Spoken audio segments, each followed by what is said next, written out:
irama dan melodinya itu identik dengan lagu Halo Bandung. Namun kemudian ketika diperhatikan liriknya ini diubah. Yang kalau berdasarkan penelusuran pada saat itu diunggahnya memang sekitar sejak tahun 2018, lalu kemudian diunggah kembali tahun 2020 di satu kanal yang kanalnya itu title-nya itu Lagu Kanak TV gitu ya. Lalu kemudian dalam hal ini ketika ahli waris mengetahui hal tersebut, ahli waris tentu merasa keberatan karena memang dugaannya adalah bahwa ini tidak pernah ada izin dari ahli waris terhadap penayangan dari lagu tersebut, baik izin penayangan maupun izin pengubahan lagunya, sehingga dengan demikian ahli waris dalam hal ini menyampaikan keberatannya.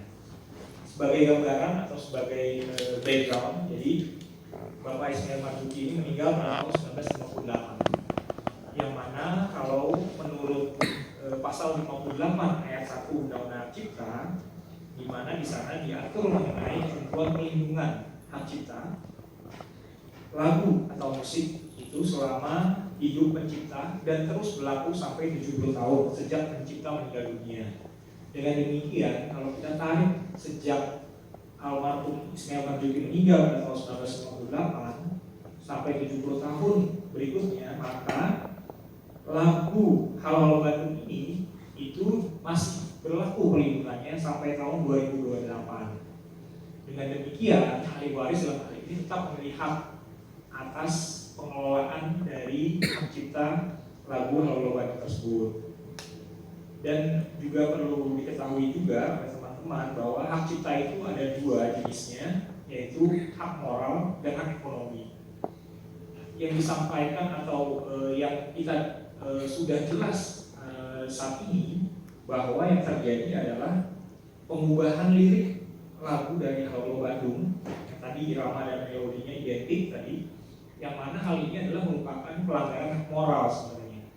Karena moral tersebut kalau kita lihat di undang-undang kita itu sendiri ada dua, hak atribusi di mana hak dari seorang pencipta untuk namanya disebut di ciptaannya, dan yang kedua hak integrasi di mana hak pencipta agar karyanya tersebut tidak dimodifikasi, tidak dimutilasi atau diubah-ubah tanpa memperoleh izin dari penciptanya. Jadi sudah jelas dalam hal ini hak moral dari pencipta dalam hal ini dilanggar, yaitu pertama tidak dijatuhkan namanya, dan yang kedua juga karyanya diubah liriknya dalam hal ini. Jadi hak moral sudah pasti dilanggar. Lalu kemudian ketika kita kemudian mencoba untuk memperjuangkan hal ini, ahli waris diundang oleh DJKI pada tanggal 21 September kemarin, di mana ternyata kita di sana adalah rapat koordinasi bersama dengan kementerian lembaga lain, yaitu Kementerian Luar Negeri, Kementerian Kominfo, dan juga Kementerian Pendidikan, Kebudayaan, Riset dan Teknologi. Dan ada juga beberapa pihak lainnya seperti LMK, LMKN, lalu kemudian juga ada pihak publisher di sana, di mana memang pihak ahli waris tanyakan ini bagaimana ke depannya, apa keinginan dari ahli waris, karena pemerintah merasa perlu fasilitasi sebagai dalam hal ini lagu Halo Bandung sebagai lagu nasional, sehingga perlu difasilitasi oleh pemerintah dalam penanganannya. Dan pada kesempatan tersebut ahli waris dalam hal ini menyampaikan melalui kami bahwa memang yang kami inginkan untuk awal adalah melakukan penurunan penayangan atau take down terhadap lagu tersebut di berbagai platform digital yang saat ini mungkin yang kami temui baru di kanal YouTube tersebut. Namun ke depan kalau memang ternyata ini masih ditayangkan di berbagai platform digital lain, maka kami minta fasilitasi agar itu di take down.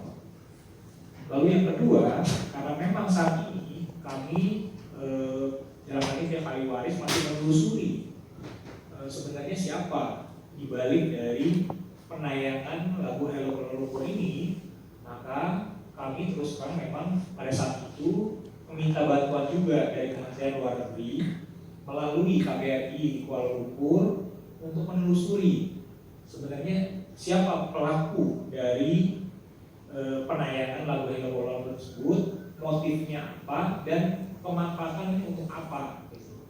Karena memang kami di Indonesia itu memiliki keterbatasan untuk menelusuri itu, tapi Kemenlu melalui KBRI di sana punya kesempatan atau lebih banyak resource untuk bisa menindaklanjuti dan menelusuri di sana.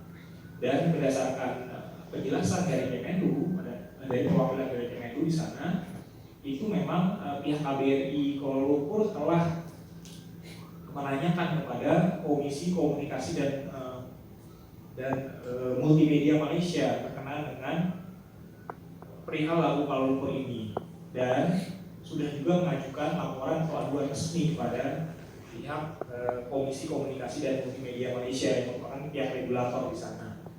Lalu kemudian memang sampai saat ini masih menunggu jawaban dan tanggapan dari pihak Komisi Komunikasi dan Multimedia Malaysia tersebut. Nah, ini kemudian memang kami sangat berhati-hati dalam hal ini juga, karena kami tidak ingin juga kasus lagu ini, Hello Kuala Lumpur ini, dapat mengganggu hubungan baik antara Indonesia dan Malaysia.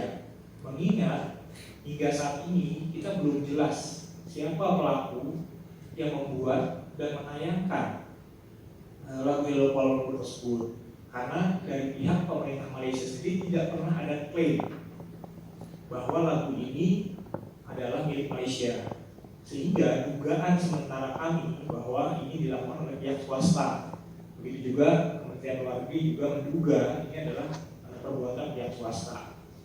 Sehingga dengan demikian memang sampai saat ini kami masih mencoba untuk terus menelusuri siapa dibalik pelaku dibalik Hello Kuala Lumpur tersebut.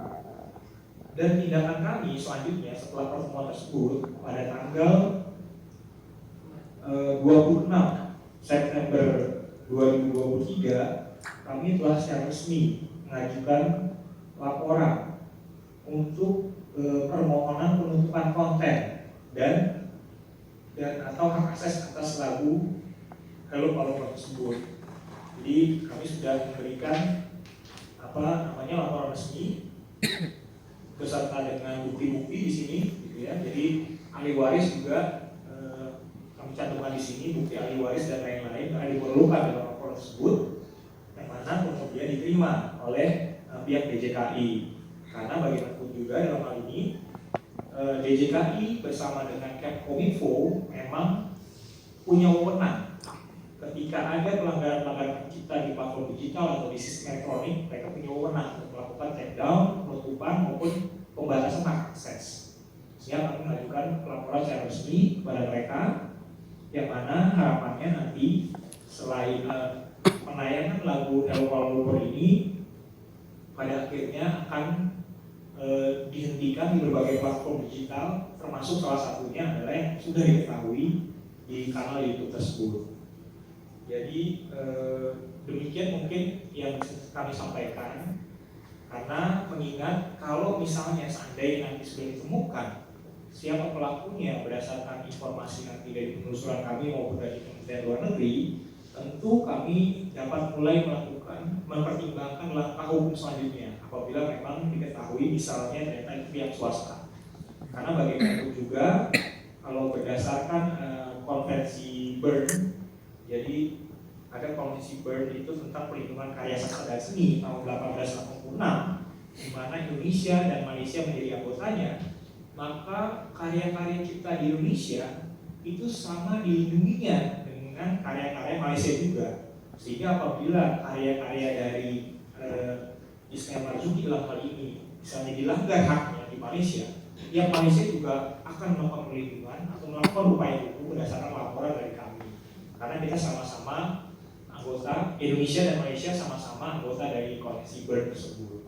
Jadi demikian yang bisa kami sampaikan untuk hal tersebut, sehingga mudah-mudahan nanti ke depan kita akan bisa juga terus melakukan upaya hukum tersebut untuk memperjelas situasinya, sehingga harapan kami tidak ada lagi kekisruhan hubungan ini, di mana kemarin sempat kami dengar bahwa ada upaya-upaya yang mengalihkan isu bahwa ini adalah pertentangan antara pemerintah Malaysia dengan Indonesia gitu ya, yang mana sebenarnya belum jelas mengenai hal itu.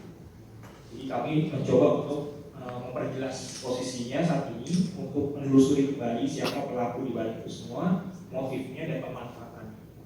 Mungkin demikian yang disampaikan sebagai awal.